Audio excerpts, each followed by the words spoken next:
आशाओं का हुआ खात्मा, दिल की तमन्ना बनी रही।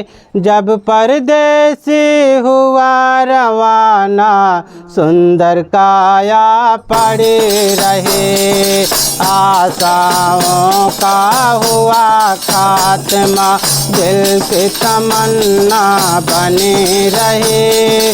जब परदेसी हुआ रवाना, सुंदर काया पड़ी रही।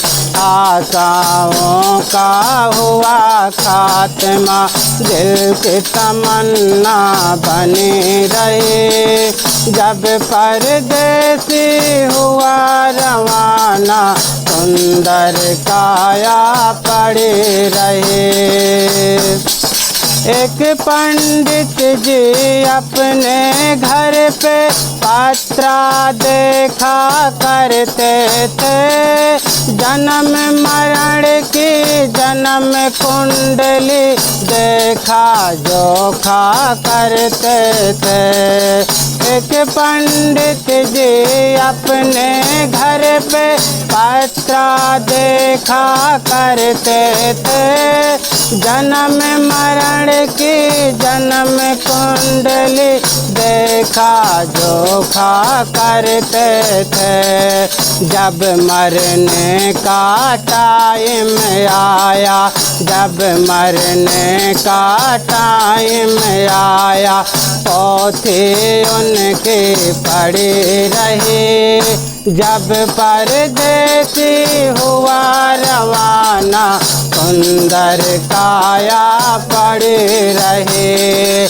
आशाओं का हुआ खात्मा, दिल की तमन्ना बनी रही। जब परदेसी हुआ रवाना, सुंदर काया पड़ी रही। एक सेठ दुकान पे बैठे, घाटा नफा सब जोड़ रहे थे। किससे हमको कितना लेना, बही के पन्ने मोड़ रहे थे। एक सेठ दुकान पे बैठे, घाटा नफा सब जोड़ रहे थे। किससे हमको कितना लेना, बही के पन्ने मोड़ रहे थे। काल बलि का लगा तमाचा, काल बलि का लगा तमाचा, कलम कान पर पड़ी रही। जब परदेसी हुआ रवाना, सुंदर काया पड़ी रही। आशाओं का हुआ खात्मा, दिल की तमन्ना बनी रही। जब परदेसी हुआ रवाना, सुंदर काया पड़ी रही। आशाओं का हुआ खात्मा, दिल की तमन्ना बनी रही। जब परदेसी हुआ रवाना, सुंदर काया पड़ी रही। एक डॉक्टर अपने घर से करन दवा तैयार हुए। दवा उठा कर बैग में रख, मोटर कार सवार हुए। एक डॉक्टर अपने घर से करन दवा तैयार हुए। दवा उठा कर बैग में रख, मोटर कार सवार हुए। फिसली कार गिरे गड्ढे में, फिसली कार गिरे गड्ढे में, दवा बैग में धरी रही। जब परदेसी हुआ रवाना, सुंदर काया पड़े रहे। आशाओं का हुआ खात्मा, दिल के तमन्ना बनी रहे। जब परदेसी हुआ रवाना, सुंदर काया पड़े रहे। वाह वाह रे क्या कहूँ भाई, ईश्वर की है यही गति। जिसको जिस टाइम है जाना, फर्ज न होगा एक रति। वाह वाह रे क्या कहूँ भाई, ईश्वर की है यही गति। जिसको जिस टाइम है जाना, फर्ज न होगा एक रति। जिसने गुरु का भजन किया है, जिसने गुरु का भजन किया है, उसकी कमाई बनी रही। जब परदेसी हुआ रवाना, सुंदर काया पड़े रहे। आशाओं का हुआ खात्मा, दिल के तमन्ना बने रहे। जब परदेसी हुआ रवाना, सुंदर काया पड़े रहे। आशाओं का हुआ खात्मा, दिल के तमन्ना बने रहे। जब परदेसी हुआ रवाना, सुंदर काया पड़े रहे। सुंदर काया पड़े रहे। बोले सद्गुरुदेव की जय साहेब। मंगलमय संत समाज, सम्माननीय सज्जनों एवं भक्तिमयी ममता मूर्ति माताओं बहनों प्यारे बच्चों, हमारे जीवन में भक्ति का क्या महत्व है। भक्ति एक ऐसी शक्ति है, एक ऐसी सीढ़ी है जो हमें मुक्ति के भवन पर पहुंचा देती है। लेकिन हमारी जो भक्ति है ये पवित्र होनी चाहिए, अपवित्र नहीं। सद्गुरु कबीर कहते हैं कि भक्ति प्यारी राम की जैसी प्यारी आग, सारा पट्टन जरी मुआ बहुरी ले आवे मांग। भक्ति ऐसी प्रिय होनी चाहिए जैसे आग प्यारी होती है।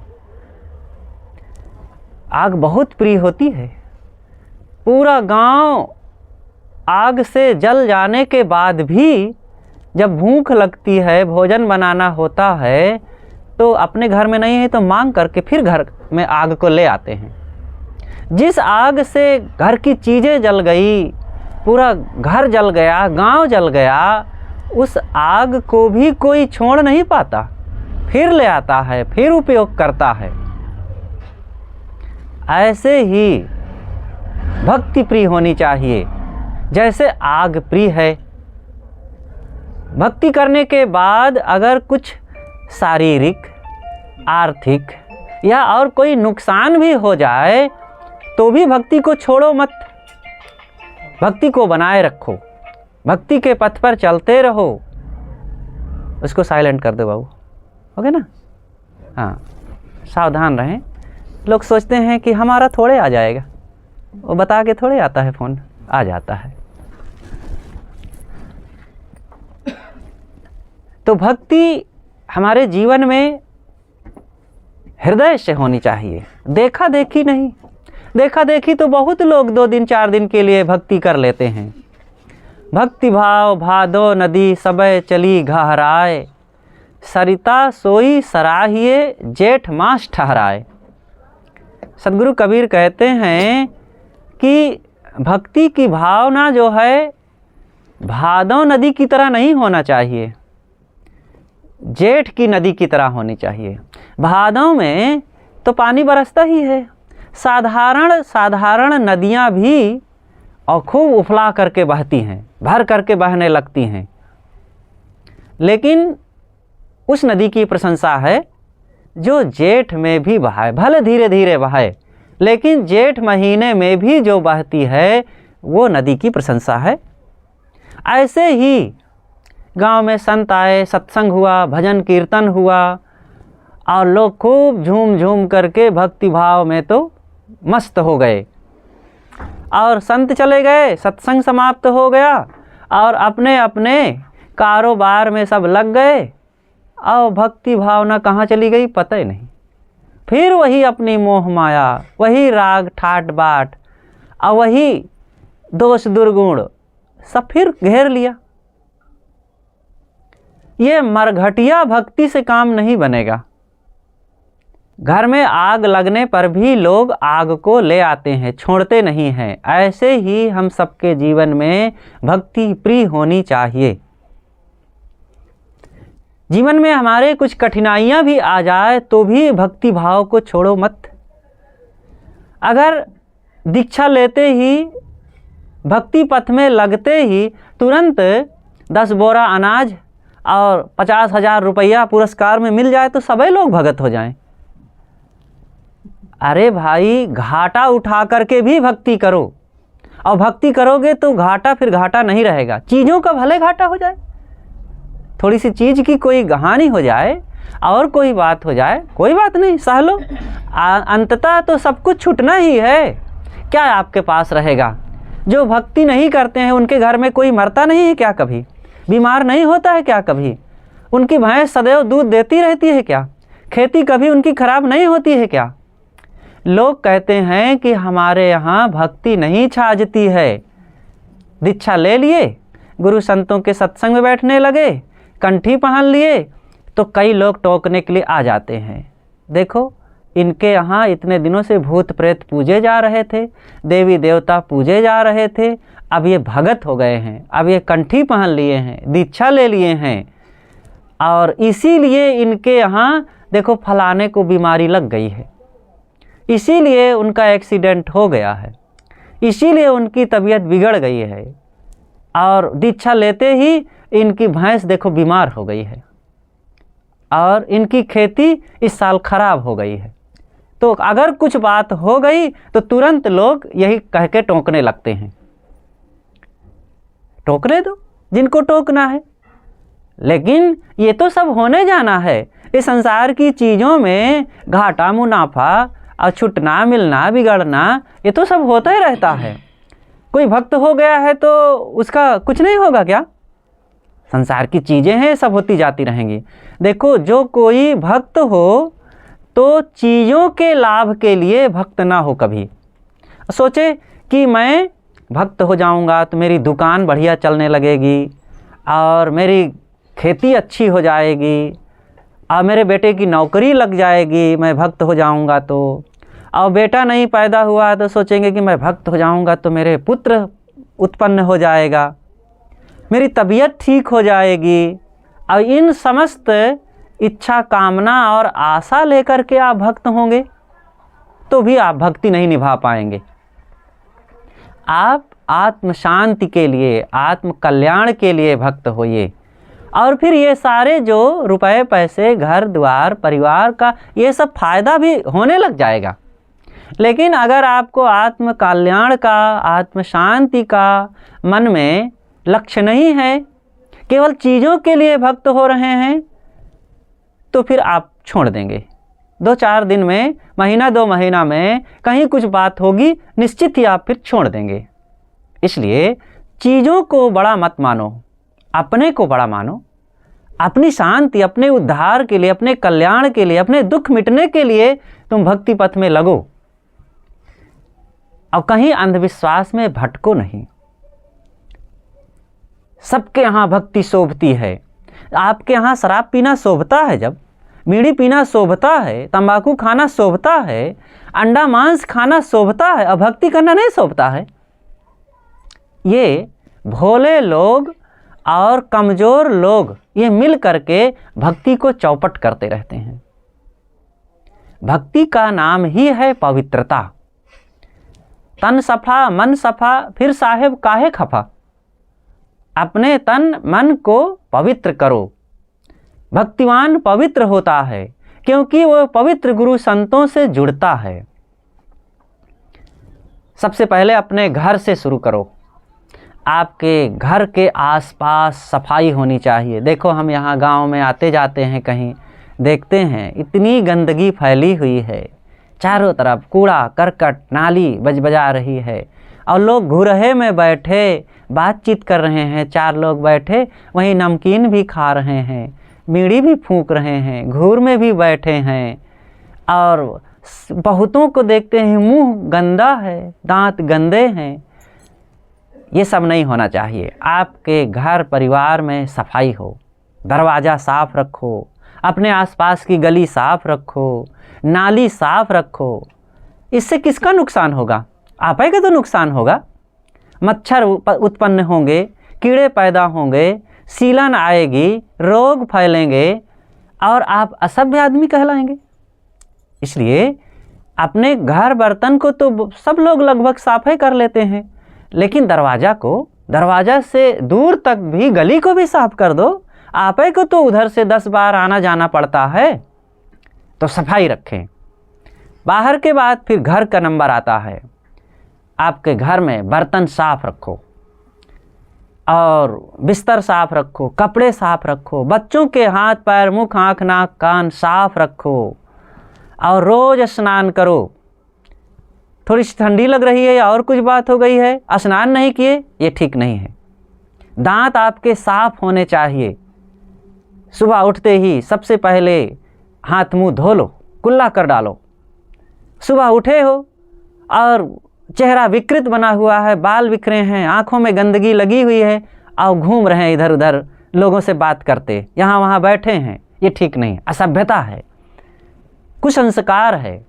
सफाई स्वच्छता रखना चाहिए। आप इंसान हैं, इंसान बन करके रहो, पशु थोड़े हैं। इंसान को संस्कार की ज़रूरत पड़ती है, पशु को संस्कार की ज़रूरत नहीं है। पशु अपने आप बड़े साफ स्वच्छ दिखते हैं। कोई गाय बैल नहीं स्नान करते हैं, कोई कुत्ता स्नान नहीं करता है, तेल पाउडर नहीं लगाते हैं।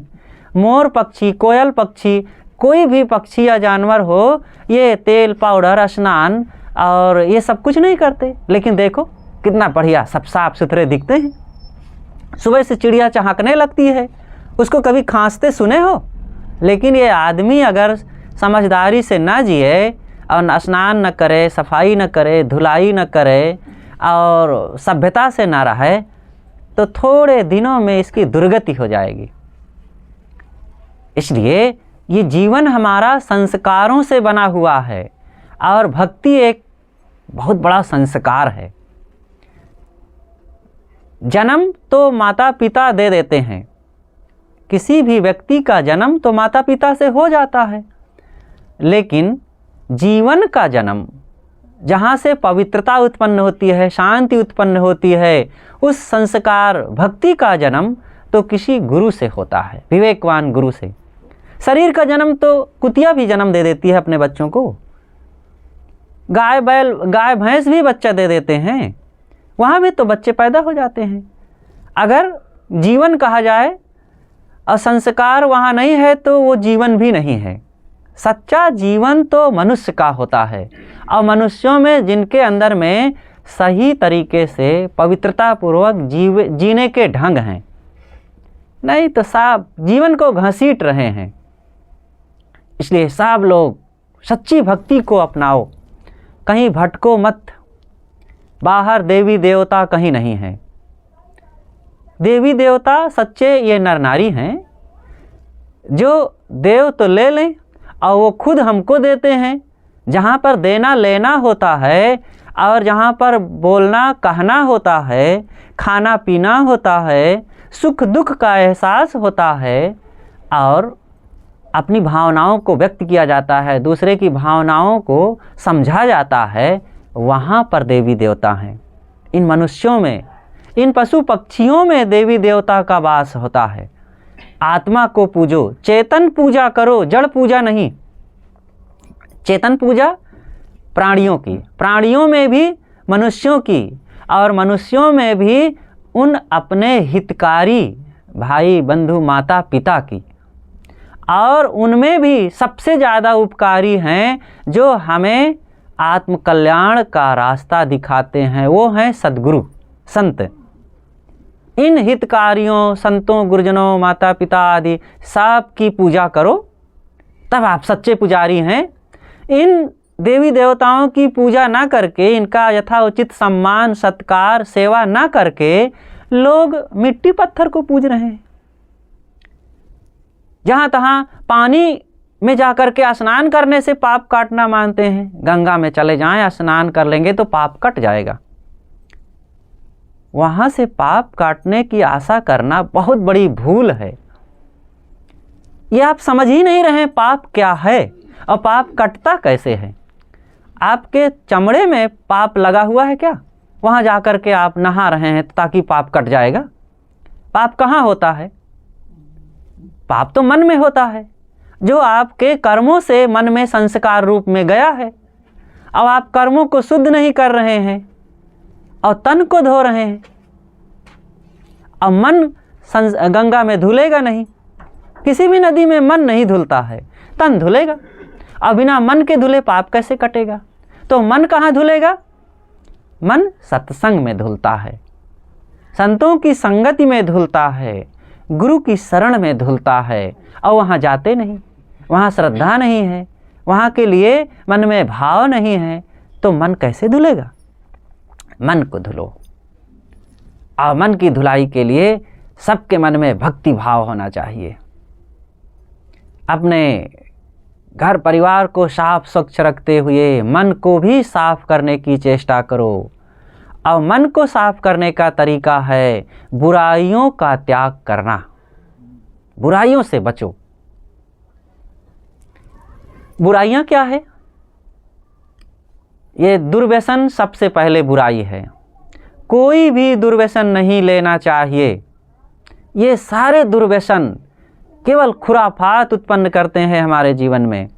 पैसे की बर्बादी, स्वास्थ्य की बर्बादी, और इन सबसे नुकसान होता है। आप कहेंगे कि साहब हम सेठों के पास और वकील के पास, इंजीनियर के पास, किसान के पास जाएंगे तो वहाँ रुपए मिलेंगे, अनाज मिलेगा, न्याय मिलेगा। इन संतों के पास जाने से क्या मिलेगा? सत्संग में जाने से क्या मिलेगा? और जगहों में जाओगे तो जीवन गुजर के लिए थोड़ी सी चीज़, रुपया, अनाज आदि मिल जाएगा। लेकिन संतों के पास जाओगे तो वहाँ जीवन गुजर के साथ साथ परलोक का निर्वाह भी हो जाएगा। वहाँ से जीवन जीने की सद्बुद्धि मिलेगी और जीवन कल्याण के वो ज्ञान मिलेंगे। इसलिए सबको सत्संग में जाना चाहिए। जहाँ सत्संग होता है वहाँ पर नित्य जाओ तुम, हमें फुर्सत नहीं कहकर यह मौका मत गंवाओ तुम। सत्संग में जाने से हमारा जीवन सुधरता है। देखो, सत्संग के नाम पर अब कोई गंजेड़ी भंगेड़ी के पास जाकर के बैठ जाओ, लड़ाकू झगड़ालू के पास, परपंचियों के पास बैठ जाओ, तो वो सत्संग नहीं है। वहाँ तो लाभ के बजाय हानि होने लग जाएगी। इसलिए अच्छे लोग, वैरागवान, विचारवान, सच्चे गुरु की संगत करना। कोई अगर किसी गुरु से जुड़ना चाहते हो तो गुरु कैसा होना चाहिए? गुरु की भी कसौटी होनी चाहिए, गुरु की परख होनी चाहिए।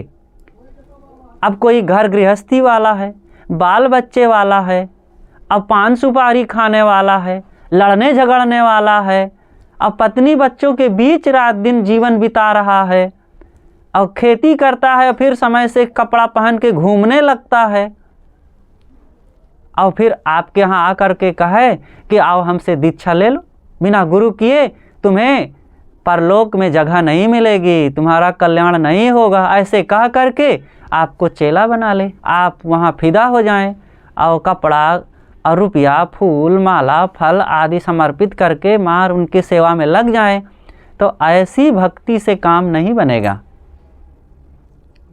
गुरु कीजे जान के, पानी पीजे छान के। पानी छान करके पियो। पानी छान कर पियोगे तो शरीर ठीक रहेगा, और गुरु जान करके करोगे तब वो सही ज्ञान देंगे तो उससे मन ठीक रहेगा। अब अंधविश्वासी, जैसे देखो आपके कपड़े में कीचड़ लग गया, अब कपड़े को धोना है। अब धोने के लिए कौन सा पानी चाहिए? कीचड़ से ही धोएंगे तो कपड़ा साफ होगा कि शुद्ध पानी से धोएंगे तब साफ होगा? शुद्ध पानी चाहिए ना।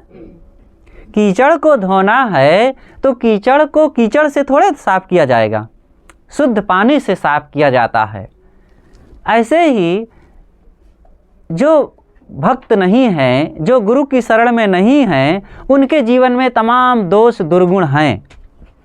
अब अपने जीवन को धुलना चाहता है तो अब उसको धुलने के लिए किसी साफ पवित्र वैराग्यवान निष्काम गुरु संत के पास जाएंगे तभी ना धुलेगा। अब आप लोभी मोही हैं और गुरुओं लोभी मोही हैं, क्रोधी कामी हैं, फिर उनसे कैसे धुलेगा? एक राजा था। राजा ने एक पंडित जी से कहा कि हमको गुरु बनाना है। पंडित जी ने कहा कि मुझसे दीक्षा ले लीजिए, और पंडित जी दीक्षा देने के लिए तैयार हो गए। इतने में एक संत आ गए। संत ने कहा कि राजन, दीक्षा लेने के लिए उचित गुरु का चुनाव कीजिए। कोई गृहस्थी में है और गृहस्थ को ही गुरु बना। देखो, इतिहास, भूगोल, गणित, विज्ञान पढ़ने के लिए गुरु बनाना वो अलग है। वो तो एक शिक्षा, बाहर की शिक्षा दे रहे हैं, और वो कोई आत्मज्ञान की शिक्षा थोड़े है। भौतिक शिक्षा के गुरु हैं वो, उनका भी उपकार है। लेकिन जहाँ पर कल्याण की बात होती है, आत्मज्ञान की शिक्षा, वो किसी वैरागवान निष्काम त्यागी गुरु से ही कल्याण होगा। तो एक संत वहाँ पहुँचे और संत ने कहा कि राजन, एक व्यक्ति जो दीक्षा देने वाला है वह भी पेड़ में उसको बांध दिया जाए, और एक दूसरा है जो दीक्षा लेने वाला है उसको भी पेड़ में, दूसरे पेड़ में बांध दिया जाए। अब दोनों अब खुलना चाहें तो दोनों एक दूसरे से कहें कि भाई हमारा बंधन खोल दो, तो खोल पाएंगे? हम एक पेड़ में बांधे हैं और आप एक पेड़ में बांधे हैं, अलग अलग पेड़ में। अब हम आपसे कहें कि भैया हमारा खोल दो, अब आप हमसे कहें कि भैया हमारा खोल दो, खोल पाएंगे एक दूसरे का? नहीं खोल पाएंगे ना। खोलने के लिए खुला हुआ व्यक्ति चाहिए। कोई व्यक्ति पेड़ में बंधा हो, खंभे में बंधा हो, तो बंधा व्यक्ति नहीं खोल पाएगा, खुला हुआ व्यक्ति ही उसके बंधन को खोल पाएगा। इसी तरह कोई दोष दुर्गुणों में, संसारासक्ति में बंधा हो, और अब बंधे हुए दूसरे को कैसे खोल पाएगा? इसीलिए सद्गुरु का उपकार इस संसार में बहुत बड़ा है।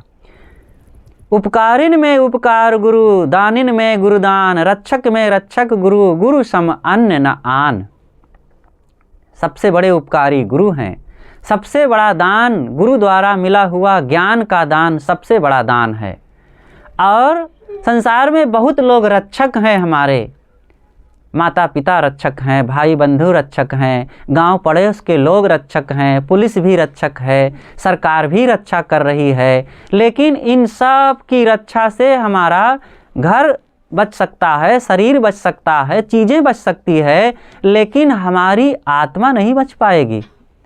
अगर उसके अंदर दोष दुर्गुण, मलिनता, अहंकार, आसक्ति, वासना भरी हुई है तो उससे न राजा रक्षा कर पाएगा, न पंडित जी, न थानेदार साहब, और न माँ बाप ही। माँ बाप ही लूटे जा रहे हैं बेचारे, तो वो बच्चों की क्या रक्षा कर पाएंगे? तो सबसे बड़े रक्षक कौन है? जो आत्मज्ञान की शिक्षा दे, ऐसी प्रेरणा दे, तो ऐसे सद्गुरु रक्षक हैं। इसलिए ऐसे सद्गुरु की शरण में जाना चाहिए।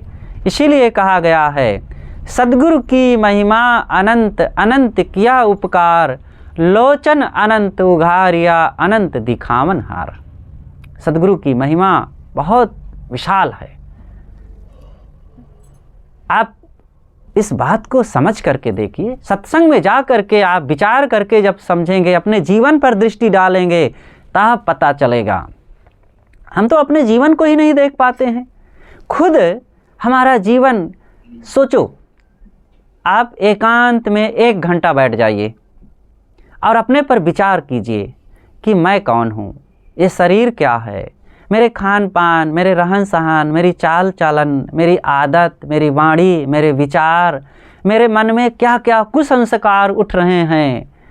आप एक कागज़ में लिखिए, इतना गंदगी, इतना विकार, इतना दोष, इतनी बुराइयां आ जाएंगी कि 1 घंटा में लिखे हुए अपने स्वभाव, आदत, आचरणों को आप किसी को दिखा नहीं पाएंगे।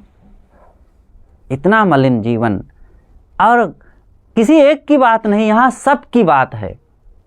और ऐसी मलिनता में भला कैसे कल्याण होगा, कैसे शांति मिलेगी? शांति बाहर से पाना नहीं है। शांति आत्मा शांत स्वरूप ही है, लेकिन हमारी बुराइयों के कारण वो सब लुप्त जैसा हो गया है। तो अब अपने को धोना शुरू किया जाए। और धुलाई ये तब होगी जब आप अपने को देखेंगे। संतों के पास जाकर के वो साबुन लेंगे। सदगुरु कबीर ने देखो कहा है कि सच्चा साबुन ले नहीं मूरख है संतन के पासा, दाग पुराने छूटत नाही धोवत 12 मासा, धोबिया जल बिच मरत पियासा। अगर अपने मन के दाग धुलना है तो वो सच्चा साबुन लो, और वो साबुन संतों के पास से मिलता है, ज्ञान का साबुन, बोध विचार का साबुन। तो जब इससे आप अपनी धुलाई करेंगे तब आपका जीवन पवित्र बनेगा, महान बनेगा। तो जिंदगी को साफ करना बहुत ज़रूरी है। मनुष्य ही साफ कर सकता है। अच्छा, और किससे आशा की जा सकती है कि वो अपने जीवन को धुलेगा? आप एक कुत्ते से कहो कि भैया थोड़ा भक्ति भजन किया करो और सफाई से रहा करो, थोड़ा सा वासनाओं का त्याग करो, तो वो कुछ त्याग कर पाएगा?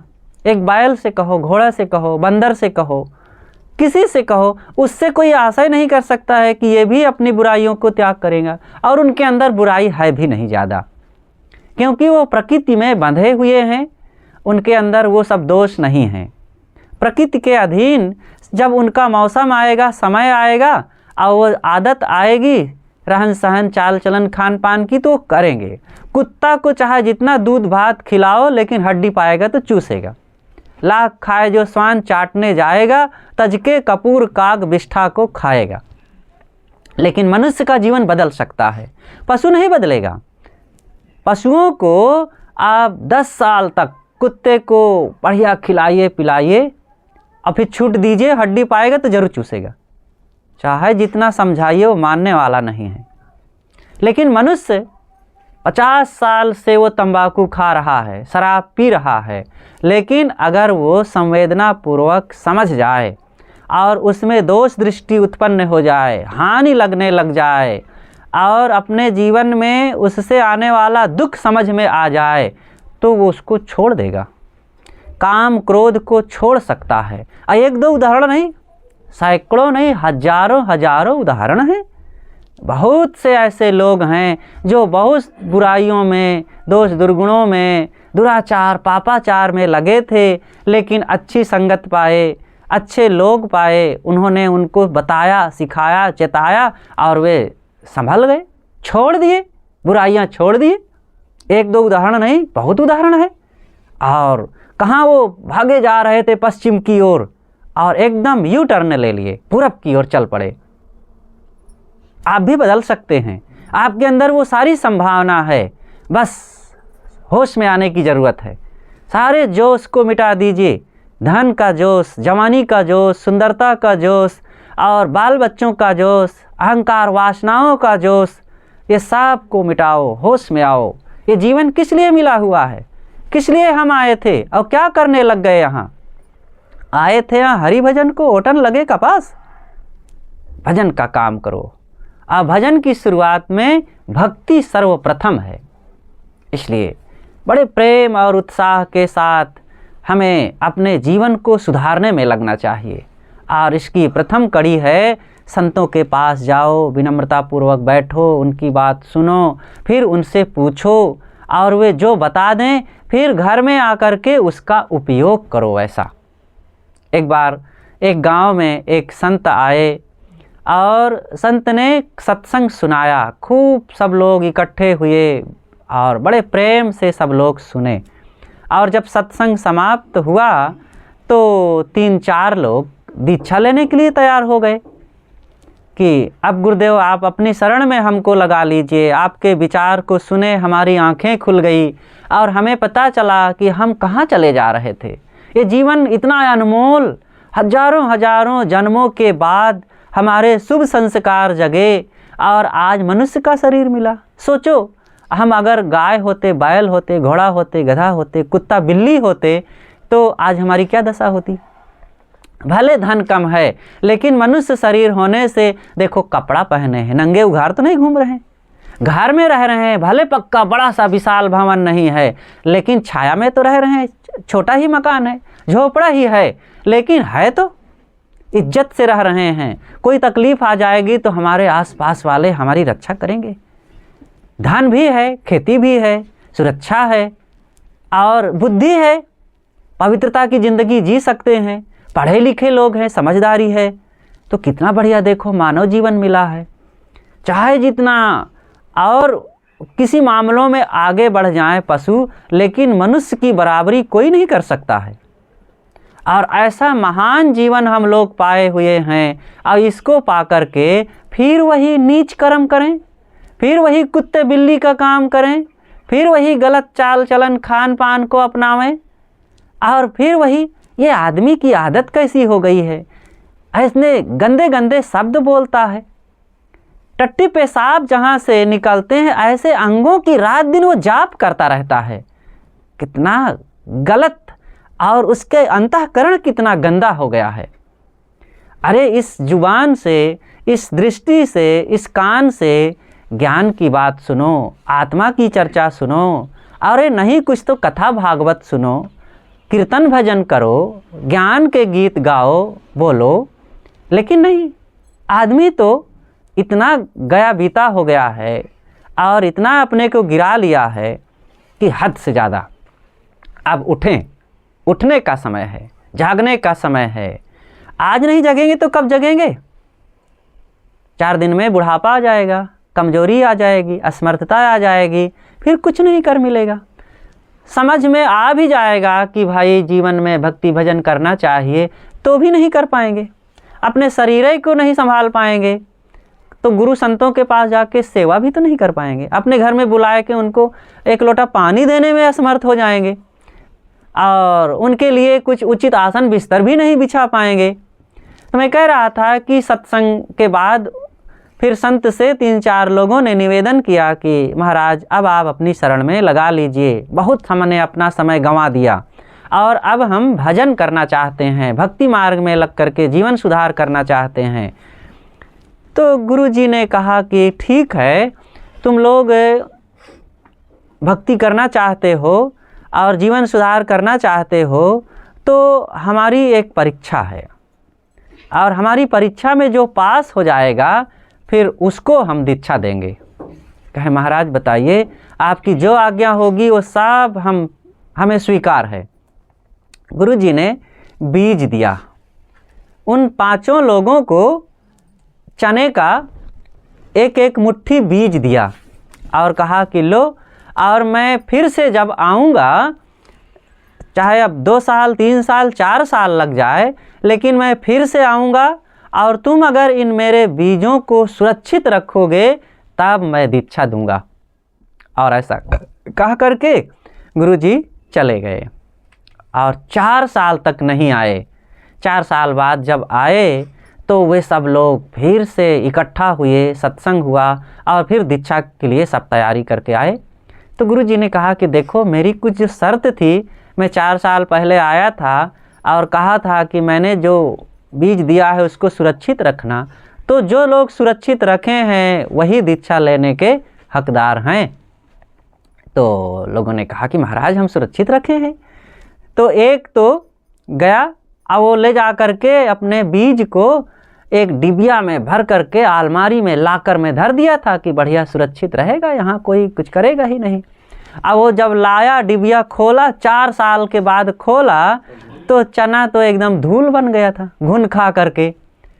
तो गुरुजी ने कहा कि बेटा तुम सुरक्षित नहीं रखे। दूसरा वाला जा करके देखा तो उसका भी वही हो गया था, उसने भी ठीक नहीं रखा।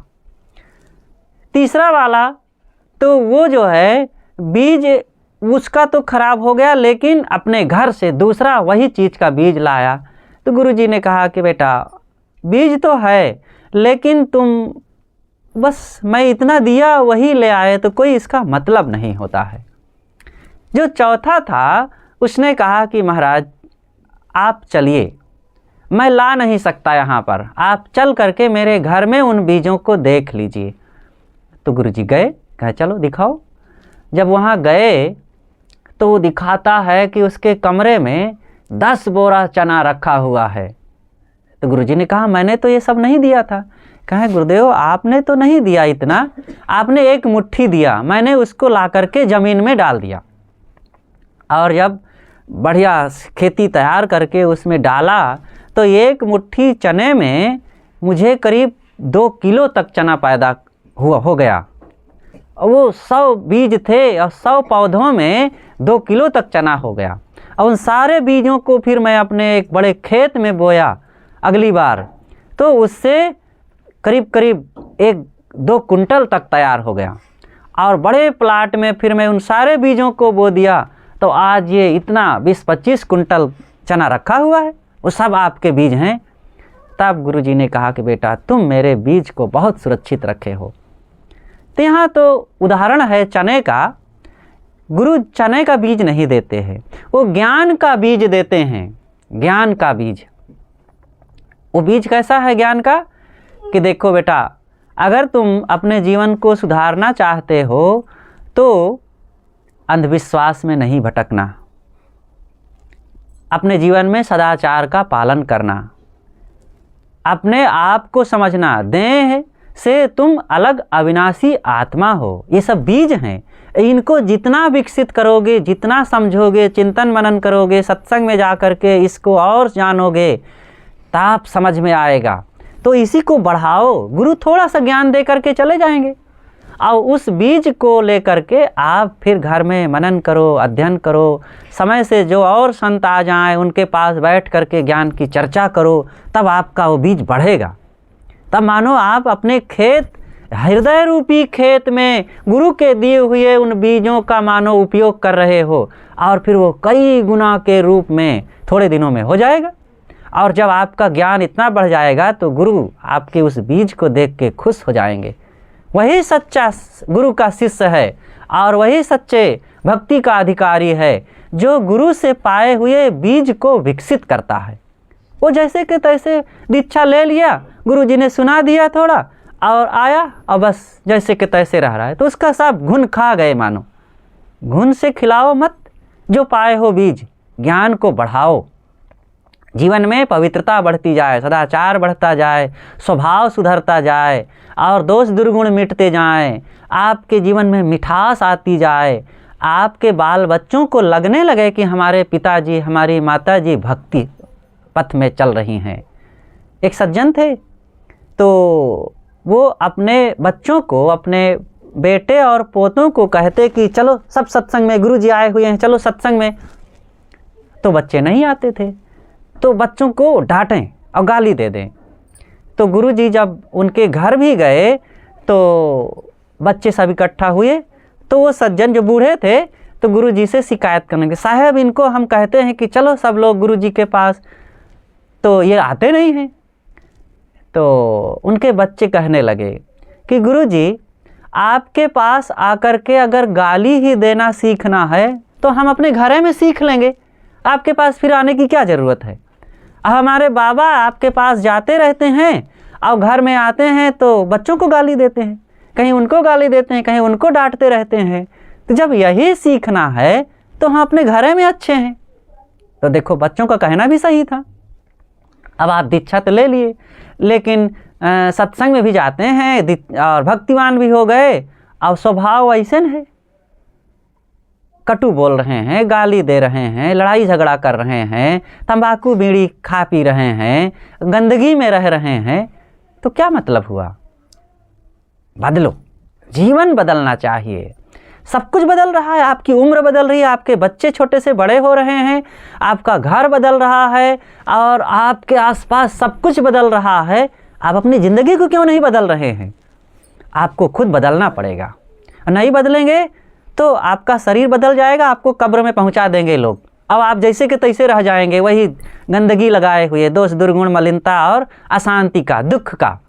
इसलिए सब बदल रहा है, हम अपने मन को बदल डालें, बस फिर आनंद ही आनंद है। तो इस प्रकार से मैंने जो कहा कि भक्ति हमारे जीवन की अनमोल चीज़ है, ये सबको इस पर ध्यान देना चाहिए। और कैसे ध्यान देना चाहिए? जैसे आग के लिए ध्यान दिया जाता है। आग, पूरा घर जल गया, गांव जल गया, लेकिन फिर भी आग को खरीद लाया जाता है, पड़ोसी के यहाँ से ले आया जाता है और फिर उसको जला करके भोजन बना के खाया जाता है। तो इस प्रकार से पवित्रता पूर्वक सब लोग अपने अपने जीवन को सुधारें। कहीं भूत प्रेत, जादू टोना, मंत्र तंत्र, ओझा सोखा बैगा के चक्कर में ना पड़ो। भूत प्रेत कहीं नहीं होते हैं। जो कोई अगर मानता है तो केवल अज्ञानवश मानता है, वो नहीं समझ रहा है, दूसरों के कहा सुनी में वो डर रहा है। कहीं होते नहीं तो भूत प्रेत का डर कहेगा। इसलिए निर्भय बनो, मजबूत बनो। संत सदैव मजबूत बनाते हैं। संत सदैव आपके अंदर की शक्ति को जगा करके आपको सब प्रकार से सुखी बना देना चाहते हैं। तो भूत प्रेत झूठी बात है, कहीं नहीं है ऐसा। अगर हैं आपके इस गांव में और कोई पंडा पुजारी हो और मानता हो, कहे कि होते हैं, तो सब भूत प्रेत को ला करके हमारे सिर पे कर दो, हम प्रयागराज में ले जाएंगे, सब को संगम में विसर्जित कर देंगे। घबराना नहीं, लाओ सब हमारे ऊपर कर देना, और देखते हैं कैसे उनके भूत प्रेत होते हैं। तो ये सब झूठा है। कबीर साहब देखो कहते हैं, मंत्र तंत्र सब झूठ है, मत भरमो जग कोय। और दूसरी बात कहते हैं कि भूतवा के पुजले भूतवा होई। भूत को पूजोगे, झूठी बात है, तो तुम भी झूठे हो जाओगे। इसलिए इन सारे भ्रांतियों से, अंधविश्वासों से निकलो। कोई ओझा सोखा बैगा नहीं है जो टोना मार देता है। टोना होता है? टोना मारता हो कोई तो आके मारे हमारे ऊपर। क्या होता है टोना? कुछ नहीं होता है, घबराओ मत, कोई ऐसा नहीं है। लेकिन इस अंधविश्वास ने आज भी, इस शिक्षा के युग में भी बहुत लोगों को डरा धमका रखा है। कुछ नहीं ऐसा होता है। और कहीं बिल्ली रास्ता काट दिया तो आप घबरा गए, अरे बिल्ली को जाना था, चली गई, कौन सी आफत आ गई है। हाँ, शेर रास्ता काटे तो जरा रुक जाना, चीता बाघ रास्ता काटे तो जरा रुक जाना, वहाँ खतरा है। बिल्ली से कौन खतरा है? छूछा घड़ा देख लिए, काना ब्राह्मण देख लिए, विधवा स्त्री देख लिए, कोई छींक दिया तो क्या हो गया? कुछ नहीं होने जाने वाला है। सब केवल अज्ञान है, अंधविश्वास है। जो करना है सो करो, डरो मत, घबराओ मत। तेली को देखने से अशुभ हो जाता है। अरे जो बेचारा तेली इतना गुणकारी तेल वाली वनस्पति का पता लगाया, उसके बीज निकाला और उसका तेल निकाल करके आपके घर तक पहुंचाया, आप उस तेल को शरीर में लगाए, पकवान बनाए, बच्चों को मालिश किए, इतना गुणकारी तेल को देने वाले तेली को आप अशुभ कह रहे हैं। कितना बड़ा दुर्भाग्य है ना। तेली बहुत गुणकारी है, पुण्य आत्मा है, वो सेवा परायण है वो, इसलिए वो अशुभ नहीं है। विधवा स्त्री को कुछ लोग अशुभ मानते हैं। अगर विधवा स्त्री अशुभ है तो विधुर पुरुष भी अशुभ है, उसका भी मुख नहीं देखना चाहिए। स्त्री भी केवल अकेले का है अशुभ है। इन पुरुषों ने अपनी पीठ अपनी तरफ से ठोक लिया है कि हमारे लिए कोई नहीं कहा है, स्त्रियों के लिए कह दिया इन्होंने। तो क्या कोई स्त्री अपनी शौक से विधवा हो गई है क्या? अरे वो बेचारी खुद दया की पात्र हो गई है, अब उसके रक्षक नहीं रह गए और उसकी अब अनेक प्रकार की भौतिक खुशियाँ छिन गई है, तो उसका सब लोग सम्मान करो, प्रेम दो और उसकी सुविधाओं का ख्याल रखो। लेकिन और उसके घरे वाले उसको और प्रताड़ित करने लगते हैं। ये हमारे समाज का बहुत बड़ा दुर्भाग्य है। ऐसे विचारों को त्याग देना चाहिए। और जिसके बच्चे नहीं होते हैं, कुछ लोग कहते हैं कि अरे वो निर्वंशीन है। और निर्वंशीन का मुख देखना बहुत बड़ा अभाग है, दुर्भाग्य है। अगर निर्वंशी का मुख देखना दुर्भाग्य है तो हम लोग तो महानिर्वंशी हैं, तो हम लोगों के पास काहे आए हो मुख देखने के लिए? और अगर वंश जिसका चलता है, जिसके बच्चे होते हैं, वही सौभाग्यशाली है, तो सूकरी को सुबह से देखना चाहिए। उसको तो बच्चा 12-12 बच्चे एक ही बार में देती है ना। और सर्पिणी को देखो, वो तो हजारों अंडा देती है। बिल्ली बहुत बच्चे देती है, कुतिया भी बहुत देती है, उसके दर्शन करना चाहिए। ये बाल बच्चे गृहस्थी में हो तो हो ही जाएंगे एक दो, उसको भी बहुत ना बढ़ाओ और नहीं तो दुख पाओगे। और गृहस्थी में हो एक दो संतान बस बहुत है। आज तो एक ही कहना काफ़ी है, दो की भी ज़रूरत नहीं है। और ना हो तो उसको पुरस्कार मिलना चाहिए, क्योंकि बहुत जनता संसार में, भारत में हो गई है, तबाही मची है चारों तरफ, और लोगों के घर कम हो रहे हैं और खेत कम हो रहे हैं, गांव में रास्ता नहीं मिल रहा है। तो बच्चे ना हो तो और अच्छी बात है। लेकिन अब कहाँ मानने वाले हैं लोग, कहते भगवान दे रहा है। भगवान नहीं दे रहा है, आपकी कमजोरी के कारण ये सारी बर्बादी हो रही है। इसलिए भगवान को दोष मत दो, कोई भगवान नहीं है, आप खुद भगवान हैं और अपने को सुधारिए, आप दे रहे हैं। तो इस प्रकार से अपने जीवन को हल्का बनाओ। आप खुद अपने को कमज़ोर बना रहे हैं, कहीं दुर्व्यसन अपना करके, कहीं कुचाल में चल करके, कहीं विवाद में फंस करके, कहीं कुखाद्य खा करके, तो कहीं और चाल चलन बिगाड़ करके।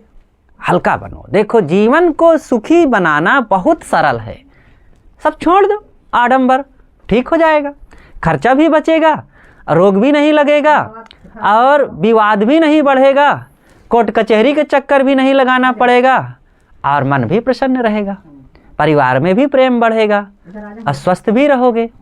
इसलिए ऐसा अपने जीवन को बनाओ और यही भक्ति सत्संग में आने का लाभ है, नहीं तो कुछ होने जाने वाला नहीं है। तो मैंने आप लोगों के बीच जीवन कैसे बदलता है, जीवन कैसे सुखमय हो, इसके लिए प्राथमिक जो ज़रूरतें रही और भक्ति पथ पर लगने के लिए कैसे लगें और कैसा हमें अपने को बनाना चाहिए, इन कुछ बातों पर मैंने कुछ चर्चा करने का प्रयास किया।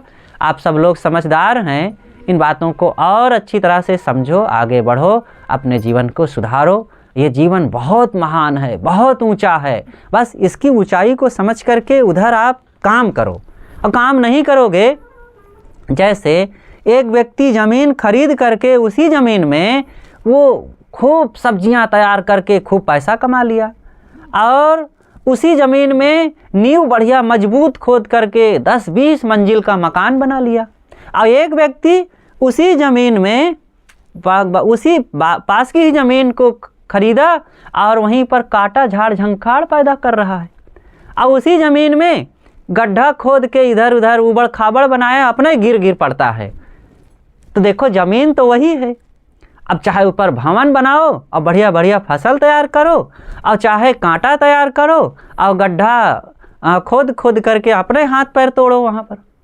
अब क्या करना चाहते हैं, आपके ऊपर निर्भर है। ज़िंदगी हमारी है, इसी ज़िंदगी में भक्ति का भवन चाहे खड़ा करो और इसी ज़िंदगी में चाहे दुष्कर्मों के गड्ढे खोद करके अपने को उसी में बर्बाद कर डालो। इसलिए अपने हाथ में है जीवन को सुधारना और सत्संग का, संतों का और सज्जनों का सहारा लेकर के हम जीवन को ऊपर उठावें, यही समझदारी है। सदगुरु कबीर कहते हैं, गग्गा गुरु के वचन ही मान, दूसर शब्द करो नहीं कान, तहाँ विहंगम कबहू न जाई, अवगह गही के गगन रहाई। इसलिए हे सज्जनों, गुरु के वाणियों को मानो, समझो, पालन करो, दूसरी बातों पर ध्यान न दो। अगर ऐसा करोगे तो तुम्हारा मन फिर इधर उधर भटकेगा नहीं और फिर इस मन को पकड़ करके शांत करके और शांति के उच्च भवन पर पहुंच जाओगे। तो आप सबको मंगल कामना करते हुए मैं अपनी वाणी को विराम देता हूं।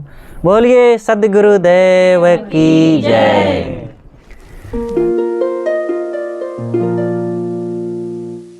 आए गुरु भगवान आनंद भाई बखरे आए गुरु भगवान आनंद भाई बखरे आए गुरु भगवान आनंद भाई बखरे आए गुरु भगवान आनंद भाई बखरे आए गुरु भगवान पहले सफाई तन मन के ना पहले सफाई तन मन के ना दूसरे सफाई के हाँ घर बखरे आए गुरु भगवान आनंद भाई बखरे आए गुरु भगवान आए गुरु भगवान आनंद भाई बखरे आए गुरु भगवान आनंद भाई बखरे आए गुरु भगवान पहले सफाई तन मन के ना पहले सफाई तन मन के ना दूसरे सफाई के हाँ घर बखरे आए गुरु भगवान आनंद भाई बखरे आए गुरु भगवान आनंद भाई बखरे आए गुरु भगवान आनंद भाई बखरे आए गुरु भगवान गांजा भांग माल छोड़ावे गांजा भांग माल छोड़ावे गांजा भांग माल छोड़ावे गांजा भांग माल छोड़ावे मदिरा मास छोड़ाए दिए सगरे आए गुरु भगवान आनंद भाई बखरे आए गुरु भगवान आनंद भाई बखरे आए गुरु भगवान आनंद भाई बखरे आए गुरु भगवान गांजा भांग माल छोड़ावे गांजा भांग माल छोड़ावे मदिरा मास छोड़ाए दिए सगरे आए गुरु भगवान आनंद भाई बखरे आए गुरु भगवान आनंद भाई बखरे आए गुरु भगवान आनंद भाई बखरे आए गुरु भगवान आनंद भाई बखरे आए गुरु भगवान आनंद भाई बखरे आए गुरु भगवान भैरव भूत शीतला देवी भैरव भूत शीतला देवी भैरव भूत शीतला देवी भैरव भूत शीतला देवी भरम भूत के रे फोवर दे गगरे आए गुरु भगवान भरम भूत के फोवर दे गगरे आए गुरु भगवान आनंद भाई बखरे आए गुरु भगवान आनंद भाई बखरे आए गुरु भगवान भैरव भूत शीतला देवी भैरव भूत शीतला देवी भरम भूल के रे फोवर दे गगरे आए गुरु भगवान भरम भूल के फोवर दे गगरे आए गुरु भगवान आनंद भाई बखरे आए गुरु भगवान आनंद भाई बखरे आए गुरु भगवान आए गुरु भगवान आनंद भाई बखरे आए गुरु भवन। आनंद भाई बखरी आए गुरु भवन। काहे कबीर सुनो भाई साधो, काहे कबीर सुनो भाई साधु। ओ सुनो भाई साधो, सुनो भाई साधो। सुनो भाई साधु, सुनो भाई साधु। जन्म कै बिगाड़े आज मोरे सुधरे आए गुरु भवन।